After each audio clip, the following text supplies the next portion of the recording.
नमो अरिहन्ताणं नमो सिद्धाणं नमो आयर्याणं नमो वज्जायाणं नमो लोये सव्वसाहुणम् एषो पञ्चनमुक्कारो सव्वपावपनाशनो मङ्गलाणं च सव्वेसें पद्मं हवै मङ्गलम् मंगलम भगवान वीरो मंगलम गौतम प्रभु मंगलम स्थूलिभद्राद्य जैनो धर्मोस्तु मंगलम ओंकार बिंदु संयुक्तम नित्यं ध्यायन्ति योगिनः कामदं मोक्षदं चैव ओंकाराय नमो नमः। अज्ञानतिमिरान्तानं ज्ञानञ्जनशलाकया नेत्रमुन्मीलितं येन तस्मै श्रीगुरुवे नमः। तस्मै श्रीगुरुवे नमः। ओम ह्रीं श्रीं श्रूं श्रूं हम शं थ थ थ ठ ठ सरस्वती भगवती विद्या प्रसादं कुरु कुरु स्वाहा। धर्म जिज्ञासु भाई और बहनों, शिल्प शास्त्र का आज का हमारा प्रवचन 10वां शिल्प शास्त्र में मैंने आपको कल ही बताया कि जिन मंदिर के पश्चात जिन प्रतिमा की बात आती है। 7 प्रकार के क्षेत्र में भी सर्वप्रथम जिन मंदिर और बाद में जिन प्रतिमा, यानी कि परमात्मा की प्रतिमा कैसी होनी चाहिए। परमात्मा की प्रतिमा के अलग अलग अंग में मुख्य अंग कहा जाता है कि मुख। मुख में भी मुख्यता बताई है तो आंख यानी कि नेत्र यानी कि चक्षु यानी कि नयन। परमात्मा की आंख में एक प्रकार की पॉजिटिव एनर्जी प्राप्त करने का हर भक्त प्रयत्न करता है। शिल्प शास्त्र के मुताबिक अलग अलग प्रकार के चक्षु बताए गए हैं, जिसमें से हमने कल तक 4 चक्षु देखे थे। सबसे पहले नंबर में कोड़ी के चक्षु होते हैं।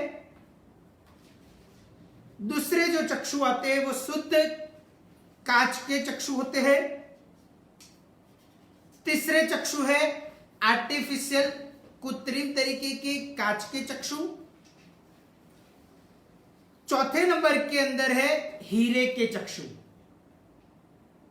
वैसे 4 प्रकार के चक्षु मुख्यत्वे तरीके से कहा जाता है। 5वां नंबर का चक्षु मीनाकारी चक्षु है। मीनाकारी चक्षु में 2 प्रकार कहा जाता है और कई सारी जगहों के अंदर मीनाकारी चक्षुओं का ही इस्तेमाल होता रहता है। मीनाकारी चक्षु में भी 2 प्रकार कहे गए हैं। सबसे पहला नंबर का प्रकार है पक्का मीनाकारी चक्षु और दूसरा है कच्चा मीनाकारी चक्षु। अभी पक्का मीनाकारी चक्षु के अंतर्गत ऐसा कहा जाता है कि सबसे पहले तो मीनाकारी चक्षु कैसे बनते हैं। तो कहा जाता है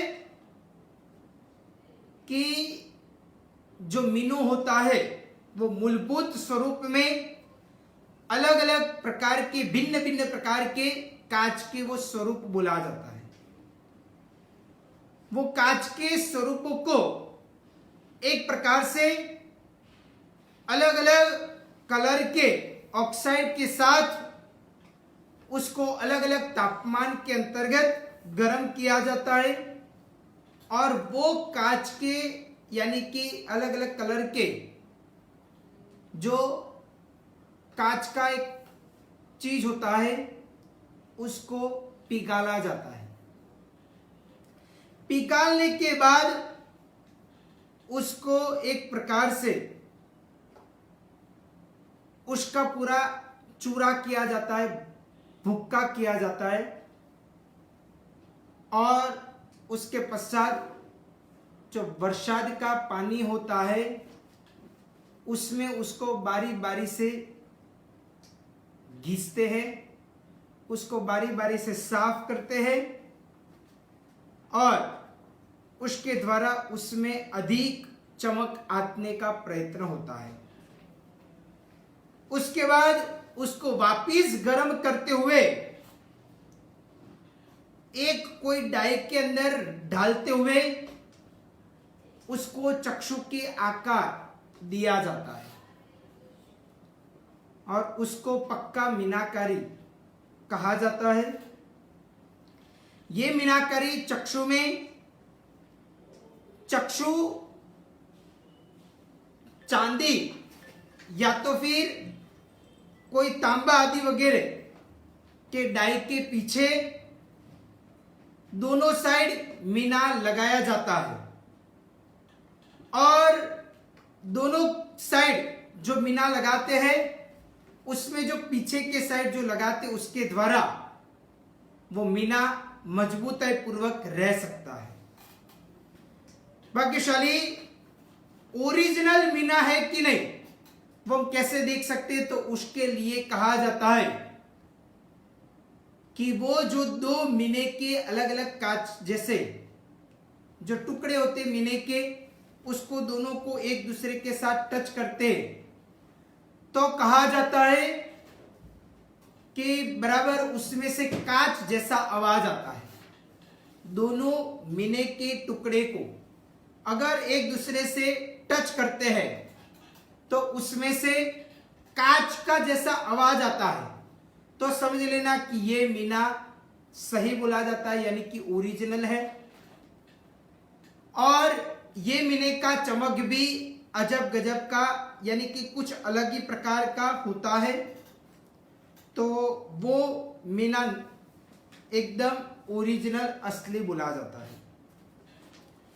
मीना के चक्षु में आंखों के अंदर अगर समझ लो कि कोई कोने में कलर आदि वगैरह लगाना हो तो कहा जाता है कि वो लाल कलर मीने के दोनों साइड के कोने के अंदर लगाना चाहिए, परंतु कोई कॉफी कलर का ऐसा प्रकार का कलर लगाना उचित नहीं लगता, इसलिए लाल कलर का वो कोने में कलर आदि वगैरह लगवाना हितावह माना जाता है। दूसरा नंबर का मीना है कच्चा मीना। वो कच्चा मीना के लिए ऐसा कहा जाता है कि प्लास्टिक को ऑक्साइड यूज करते हुए एक प्रकार से वो बनाया जाता है और वो सिंथेटिक मीना कहा जाता है। वो मीना नकली होता है, वो मीने के जो दोनों अलग अलग टुकड़े होते हैं उसको टच करते हैं एक दूसरे के साथ में तो एकदम दबा हुआ आवाज निकलता है और एकदम एक प्रकार से गुजराती में जिसको कहा जाता है कि बोधो आवाज, यानी कि वो आवाज के अंदर इतनी एक प्रकार की ओपन होते हुए जो खुलता हुआ आवाज आना चाहिए वैसा नहीं आएगा, तो वो कहा जाता है कि नकली मीना। मीने के अंदर ऐसा कहा जाता है कि वो प्लास्टिक वाला जो नकली मीना है उसमें भी शाइनिंग तो जरूर आएगा, परंतु वो शाइनिंग 2-3 या तो 4 महीने तक करीब करीब रहेगी। उसके बाद उसकी चमक चली जाएगी और वो एकदम डल दिखने का प्रयत्न होगा। तो इस प्रकार वो दिखा जाता है।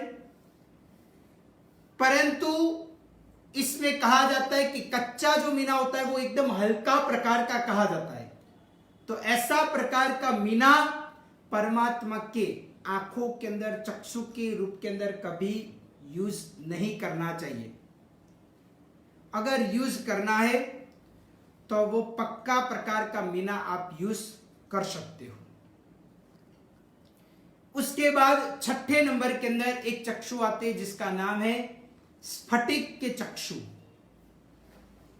स्फटिक वो एक प्रकार की मूलभूत प्राचीन परंपरा के अंतर्गत सर्वोत्तम चक्षु स्फटिक के कहे जाते माने जाते हैं। परमात्मा को चढ़ाने का एक उत्तम द्रव्य अगर कहा जाए तो एक स्फटिक बोला जाता है। 8 प्रकार के रत्न में भी एक रत्न स्फटिक गिना जाता है। स्फटिक में पंच तत्व की ऊर्जा रहती हुई कही जाती है और वह स्फटिक एकदम पॉजिटिव, ऊर्जावान, ऊर्जावाहक अगर कोई रत्न कहा जाए तो वो स्फटिक कहा जाता है। स्फटिक परमात्मा की आंखों के अंदर, चक्षु के स्वरूप के अंदर अगर रखा जाए तो परमात्मा को देखते हुए, निहारते हुए भक्त के अंदर भी पॉजिटिव, शुभ और शुद्ध ऊर्जा आने का प्रयत्न होता है। बाकी साली स्फटिक एक प्रकार से उत्तम द्रव्य माना जाता है। स्फटिक परमात्मा की आंखों के अंदर अगर यदि होता है तो वो सुंदरता प्राप्त करवाता है। वो स्फटिक एक प्रकार से थोड़ा मोटा होना, यानी कि जो आंखों के अंदर एकदम व्यवस्थित पने से दिखाई देवे वैसा प्रकार का होना चाहिए। उसके अलावा कहा जाता है कि स्फटिक के अंदर चक्षु की अगर बनानी हो तो उसके लिए भी कलर इस्तेमाल करने हो तो वनस्पति के ही कलर का उपयोग करना चाहिए। जैसे राजन, चंद्रस नाम की जो वनस्पति कही जाती है वो वनस्पति के भी एक प्रकार के ये कलर इस्तेमाल करने चाहिए। परंतु कोई अन्य प्रकार की केमिकल वाले कलर इस्तेमाल नहीं करने चाहिए, उसका भी बराबर ध्यान रखना चाहिए। उसके पश्चात कहा जाता है कि कई कई जगह पे केमिकल वाले भी वो चक्षु के अंदर यानी कि कलर के लिए इस्तेमाल करते तो वो हितावह नहीं है। और कहा जाता है कि स्फटिक एक प्रकार से परमात्मा की आंखों के अंदर स्फटिक के चक्षु किया जाए और अंधेरे के अंदर कुछ दिया आदि वगैरह जलाया जाए तो वो दिए की रोशनी परमात्मा के आंखों के अंदर जाए, इस प्रकार रखा जाए तो उसका डायरेक्ट रिफ्लेक्शन भक्त की आंखों के अंदर जाएगा और एक प्रकार का परमात्मा की ऊर्जा भी उसको प्राप्त हो सकती है। ऐसा प्रकार का भी एक विधान कहा जाता है। उसके अलावा कहा जाता है कि स्फटिक फिट करने के लिए चक्षु के आकार की जो प्लेट आदि वगैरह तैयार किया जाता है, उसके बेस में लाख नाम की जो चीज आती है वो अंदर फिटिंग की जाती है और उसके द्वारा वो स्फटिक आदि वगैरह रखा जाता है ताकि अंदर कोई भी प्रकार का गैप आदि वगैरह न रहे और एकदम फिटिंग बैठ पाए, ऐसा प्रकार का किया जाता है। उसके बाद ऐसा कहा जाता है कि स्फटिक एक प्रकार से स्फटिक का जो चक्षु आदि वगैरह करवाया जाता है तो उसके ऊपर सोने का ग्लेट की जगह पे सोने के वर्क का ग्लेट आदि वगैरह कोटिंग करवाया जाए तो वो हितावह है, ताकि वो लंबे समय तक रहे। नहीं तो सोने का गिलेट किया जाए तो वो थोड़े समय के बाद निकल जाने की भी एक संभावना रहती है। इसलिए सोने के वर्क का कोटिंग अगर किया जाए तो वो लंबे समय तक रह सकता है। तो ये चीजों की बाबतों का ध्यान हर हमेशा अपने जीवन काल में रखना चाहिए। उसके अलावा अगर समझ लो कि स्फटिक बड़ी मात्रा में है तो कई बार बीच में आपको कोई प्रकार की दरार आदि वगैरह भी दिखने का प्रयत्न होगा, परंतु वो स्फटिक कोई ओरिजिनल नहीं है, वैसा माना जाता नहीं है। बड़े मात्रा के अंदर स्फटिक के अंदर ऐसी दरारें कोई बार मिलने का भी प्रयत्न होता रहता है। तो इस प्रकार ये कहा जाता है। और स्फटिक एक उत्तम धातु मानी जाती है, इसलिए मुख्यत्वे तरीके से ऐसा ही कहा जाता है कि यदि चक्षु आपको परमात्मा के लिए करना हो तो कोई कांच के, शुद्ध कांच के, या तो आर्टिफिशियल कांच के, या तो फिर हीरा के, या तो फिर अन्य कोई चीजों के, उसका न करते हुए बोला जाता है कि पक्के मीने वाला यदि चक्षु करना चाहिए, या तो फिर स्फटिक का चक्षु बेस्ट माना जाता है, उत्तम माना जाता है। तो इस प्रकार का चक्षु करने का हमारे इधर जैन शास्त्र में शिल्प शास्त्र के अंतर्गत ये कहा जाता है। तो इस प्रकार का प्रयत्न करना चाहिए। अभी ऐसा कहा जाता है कि एक प्रकार से चक्षु आदि वगैरह खरीदी करने के लिए जाए तो कहा जाता है कि उसमें भी ध्यान रखने जैसा यही है कि एक प्रकार से चक्षु के अंतर्गत स्फटिक जो होता है वो ओरिजिनल तरीके से कुदरती चीज है। उसमें कभी भी शाइनिंग या तो चमक बहुत अल्प मात्रा के अंदर ही आती है, बहुत अधिक उसके अंदर चमक आदि वगैरह नहीं आता है। और वो सभी चीजें कृत्रिम भी कई बार कांच के चीज बनाते हुए वो स्फटिक तरीके से भी बेचने का मार्केट के अंदर प्रयत्न होता रहता है। तो भाग्यशाली अगर इसके अंदर ज्यादा चमक आती है, ज्यादा शाइनिंग आती है, तो आप समझ सकते हो कि शायद ये स्फटिक कुछ नकली बोला जाता है, यानी कि कांच ही है ऐसा कहा जाता है। परंतु ओरिजिनल स्फटिक हो तो उसकी उतनी चमक नहीं आएगी, वो कुदरती तरीके से ही ऐसा प्रकार का ये स्फटिक माना जाता है। उसके अलावा आजकल के जमाने में तो लेबोरेटरी के अंदर स्फटिक की भी एक प्रकार की जांच यानी कि टेस्टिंग भी होती रहती है। तो अगर ऐसा लगे तो आप टेस्टिंग आदि वगैरह करवाते हुए भी ये एक प्रकार का स्फटिक प्राप्त कर सकते हो। उसके अलावा कहा जाता है कि मीनाकारी जो चक्षु होता है उसमें भी कई बार प्लास्टिक के चक्षु भी मीनाकारी चक्षु कहते हुए उनको सामने वाले व्यक्ति को दिया जाता है। तो ऐसा भी कई बार प्रयत्न होता है, परंतु ऐसा न होवे इसलिए हमें उसको भी बराबर अच्छी तरह से उसकी भी चकासनी, उसको भी बराबर पहचानना जरूरी होता है। उसके अलावा कहा जाता है कि चक्षु के अंदर यदि कोई कलर आदि वगैरह इस्तेमाल करते हैं तो वनस्पति शुद्ध देशी वैसे प्रकार के कलर का इस्तेमाल करना चाहिए, न तो कोई केमिकल आदि वगैरह का इस्तेमाल करना चाहिए। प्रतिमा जी को चक्षु लगाने का यानी कि चिपकाने का जो प्रयत्न करते हैं उसके अंदर राड नाम की जो चीज आती है उसके द्वारा उसका उपयोग करना चाहिए, या तो फिर एमसिल अथवा तो एक प्रकार से लेप आदि वगैरह का भी मसाला लगाते हुए आप उसको चिपकाने का प्रयत्न कर सकते हो।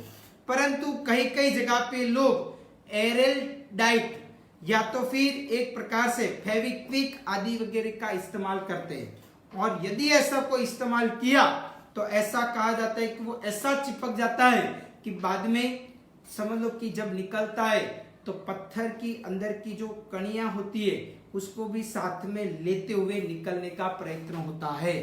तो वो एक प्रकार का अविधि या तो एक प्रकार का वो आशातना कहा जाता है, तो वो उचित नहीं है। इसलिए ऐसी प्रकार की चीजों का ही इस्तेमाल करना चाहिए। ऐसा कहा जाता है कि कई बार चक्षु वास्तविक माप से भी अधिक माप बिल में भी लिखा जाता है, यानी कि एक प्रकार से उसका जो नाप होना चाहिए वही नाप के चक्षु बनाने का प्रयत्न करना चाहिए। कोई बार आंख और चक्षु के अंतर्गत आंख से भी बड़े चक्षु बनाने का प्रयत्न आदि वगैरह गलती से होता रहता है, परंतु जो हिसाब से चक्षु होने चाहिए वही नाप वाला वो चक्षु बनाना परमात्मा के ऊपर, परमात्मा की आंखों के अंदर वो हितावह माना जाता है। तो इस प्रकार का प्रयत्न करना चाहिए। कई लोगों को ऐसा लगता है कि परमात्मा की आंख यानी कि चक्षु वो अधिक से अधिक, ज्यादा से ज्यादा कीमत वाले होने चाहिए, तो उससे हमें ज्यादा फायदा होगा, ज्यादा लाभ होगा, परंतु ऐसी प्रकार की गलतफहमियां नहीं रखनी चाहिए। हमें चक्षु वैसा प्रकार का ही लगाना चाहिए और उसमें ही ज्यादा फायदा है कि जिसमें हमें अपने जीवन काल में परमात्मा की दृष्टि को देखते हुए एकदम सौम्य भाव आए, शांत भाव आए, मृदु भाव आए, हास्य आदि वगैरह प्रसन्नता की मुद्रा प्राप्त हुए, करुणा सबर परमात्मा दिखने का प्रयत्न हुए, समाधि मग्न परमात्मा है वैसा प्रकार का एक भाव क्रिएट होना चाहिए। इस प्रकार का ही अगर होता है और परमात्मा को उनके दृष्टि के अंदर, उनको आंखों के अंदर आंख एकदम नजर मिलाते हुए उसके अंदर से यानी कि परमात्मा की आंखों में से हमें ऊर्जा प्राप्त होती है, वैसा प्रकार का अंदर से फीलिंग आता है, तो वैसा प्रकार का अगर रखते हैं तो हमें अपने जीवन काल में खूब अधिक से अधिक लाभ और फायदा मिल सकता है। ऐसी प्रकार की बाबत हमारे इधर जैन शास्त्र में शिल्प शास्त्र के मुताबिक बताया गया है। उसके अलावा कहा जाता है कि मीनाकारी चक्षु जो होते वो देखाव में भी अति सुंदर दिखने का प्रयत्न होते, परंतु परमात्मा की दृष्टि भी उसमें सेट करना अत्यंत जरूरी और आवश्यक माना जाता है। और ऐसा प्रकार का ये चक्षु ही हमारे लिए हितावह कहा जाता है। इस प्रकार के रखने चाहिए। परमात्मा के चक्षु भी ऐसे प्रकार से सेट करने चाहिए ताकि जो भी व्यक्ति सामने से दिखता है उनको भी लगे कि परमात्मा मेरे समक्ष देख रहे हैं। कोई व्यक्ति आजू बाजू कोई भी तरीके से दिखता है तो ऐसा ही लगे कि साक्षात परमात्मा की दृष्टि मेरे ऊपर ही है, इस प्रकार लगे। वैसे परमात्मा की दृष्टि, चक्षु आदि वगैरह हमें प्रयत्न करना चाहिए और इस प्रकार लगे ऐसे ही सेटिंग करने का प्रयत्न करना चाहिए। अगर इस प्रकार सेटिंग करते तो वो हितावह माना जाता है। तो इस प्रकार परमात्मा के चक्षु के बारे में इस प्रकार की बात हमारे इधर आने का प्रयत्न होता है। अभी मैं आपको ज्योतिष शास्त्र की बात बताऊं तो ज्योतिष शास्त्र के मुताबिक जन्म कुंडली में पहला भाव, दूसरा भाव, तीसरा भाव, चौथा भाव, पांचवा भाव हमने अब तक देख लिया। अभी आज छठा भाव देखते हैं कि छठे भाव के अंदर क्या देखना। तो जन्म कुंडली में छठा भाव कौन सा बोला जाता है, तो कहा गया है कि इधर जो मैं आपको बता रहा हूं कि 6 नंबर जहां पे लिखा हुआ है वो छठा भाव कहा जाता है। 1 लिखा हुआ है वो पहला भाव है, 2 लिखा हुआ है वो दूसरा है, 3 लिखा हुआ है वो तीसरा है, 4 लिखा हुआ है वो चौथा है, 5 लिखा हुआ है वो पांचवा भाव है, 6 लिखा हुआ है वो छठा भाव माना जाता है, वो समझा जाता है। वो छठे भाव के अंदर क्या चीज देखी जाती है, तो कहा जाता है कि छठा भाव मुख्यत्वे तरीके से शत्रु भुवन बोला जाता है, यानी कि एक प्रकार का शत्रु वहां पे देखा जाता है। उसके अलावा कोई भी व्यक्ति की नौकरी यानी कि जॉब जिसको कहा जाता है वो भी वहां पे देखा जाता है। शत्रु देखे जाते हैं। मौसाल पक्ष यानी कि मामा का घर, मम्मी के भाई, उनका घर यानी कि मौसाल पक्ष वो वहां पे देखा जाता है। मामेरा कितना होगा, क्या होगा, वो सभी बाबतें मामा के साथ, मौसाल पक्ष के साथ कैसा बनेगा, वो सभी बाबतें वहां पे देखी जाती है। रोग आदि वगैरह देखा जाता है, दुख देखा जाता है। उसके अलावा कर्जा हो जाना, कर्ज हो जाना, वो भी चीज इधर देखी जाती है। अपने हाथों के नीचे के जो आदमी होते तो वो भी वहां पे देखा जाता है। उसके अलावा कई सारे प्रकार की मुश्किली का सामना हम कर पाएंगे कि नहीं वो भी देखा जाता है। जिंदगी के अंदर दरिद्रता आदि वगैरह आएगा कि नहीं वो भी वहां पे देखा जाता है। और वो छठे भाव का कारक कहा जाता है कि शनि और मंगल है, यानी कि कुंडली में शनि और मंगल योग्य स्थान के ऊपर अच्छी तरह से है तो ये सभी का हमें अच्छा फल मिलता है। यानी कि शनि यदि समझ लो कि एक प्रकार से तुला राशि में हो या तो फिर कुंभ या तो मकर राशि में हो, यानी कि 7 नंबर का हो, 10 नंबर का हो या तो 11 नंबर का हो तो वो अच्छा माना जाता है। मंगल है वो 1 नंबर का, 8 नंबर का या तो फिर 10 नंबर का हो तो वो भी अच्छा माना जाता है। तो इस प्रकार का लाभ मिल सकता है। कहा जाता है कि छठे भाव के ऊपर सूर्य यदि होता है तो वो व्यक्ति को ऐसा कहा जाता है कि वो शत्रु का नाश करने वाला, शत्रु को खत्म करने वाला। उसको जब पता चले कि ये मेरा शत्रु है तो उसको बड़ा नहीं होने देगा, वो वहीं के वहीं खत्म करने वाला वैसा वो व्यक्ति बनेगा। यानी कि शत्रु को नाश करने वाला बोला जाता है। परंतु उनके जीवन काल में कई बार ऐसी भी बीमारियां आ सकती है जैसे कि नेत्र रोग, यानी कि आंखों के रोग होना, उनको चश्मा आदि वगैरह होना। उसके अलावा अपचा हो जाना, यानी कि खाने के बाद में वो डाइजेस्ट नहीं होना। उसके बाद शरीर के अंदर कोई विटामिन आदि वगैरह की कमियां दिखाई देवे, स्नायु आदि वगैरह निर्बल हो जाए और शरीर के अंदर गर्मी के रोग हो सकते हैं, एसिडिटी आदि वगैरह भी होने का प्रयत्न हो सकता है ऐसे व्यक्तियों को।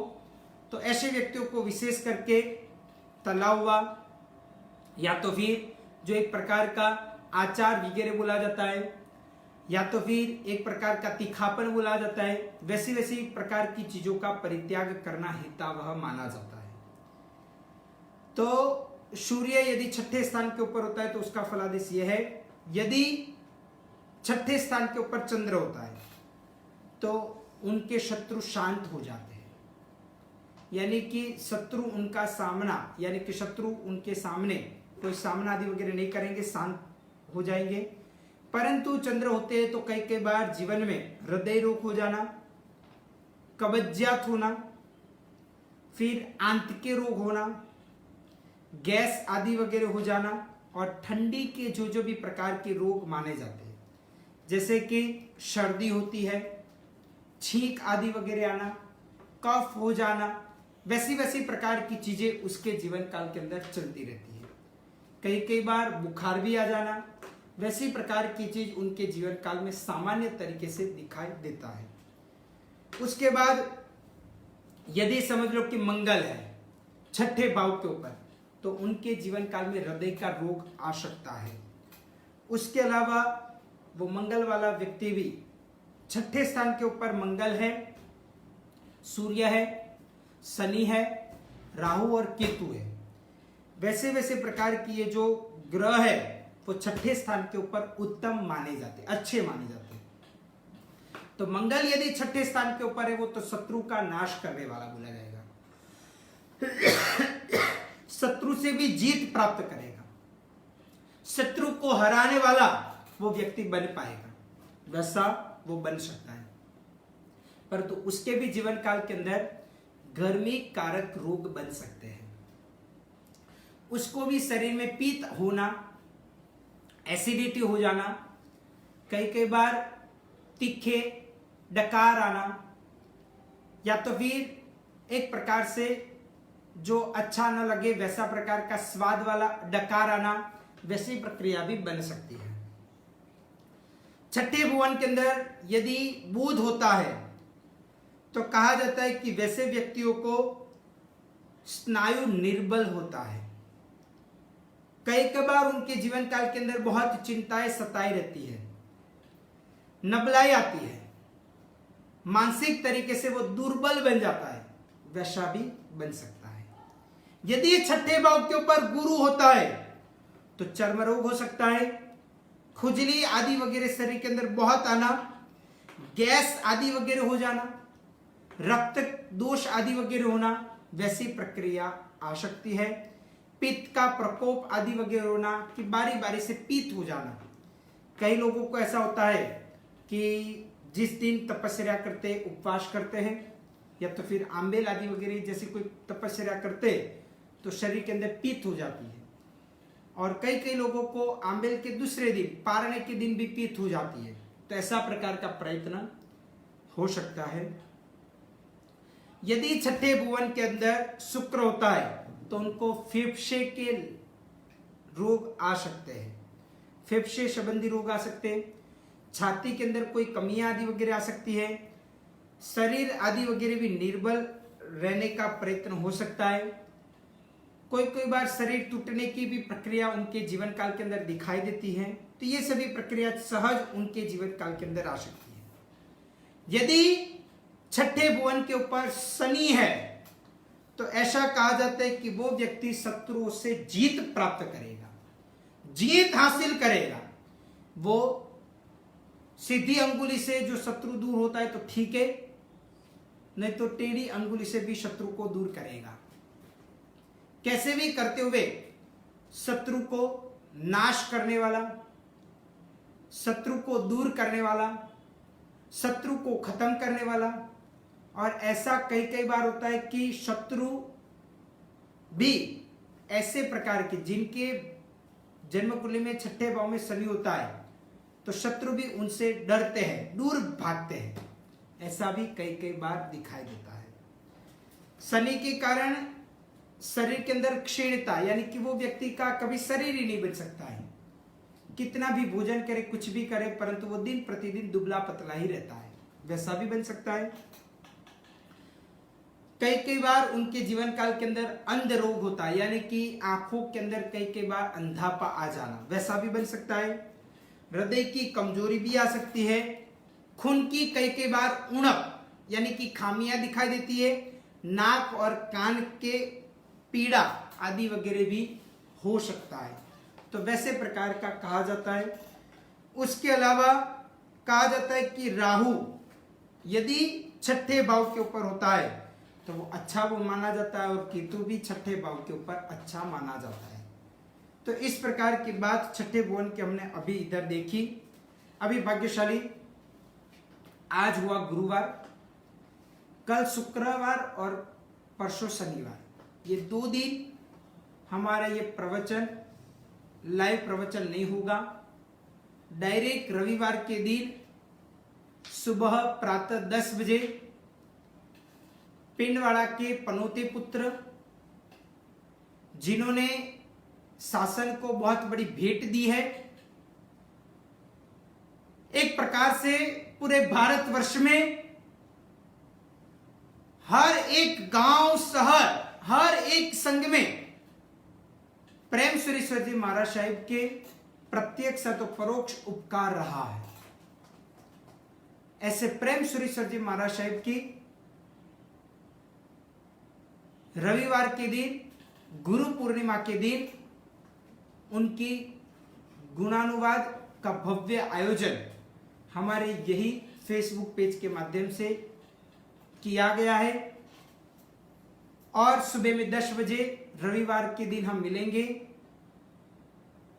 और वही दिन रात को 8:30 बजे प्रेम सुरेश्वर जी महाराज साहेब की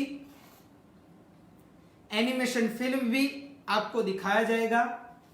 और उसके बाद से सोमवार से रेगुलर वापिस वो प्रवचन हम शुरू करेंगे।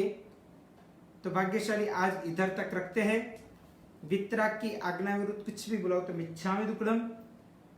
सर्व मंगल्य मांगल्यम सर्व कल्याण कारणम प्रधानम सर्वधर्माणाम जैनम जयति शासनम।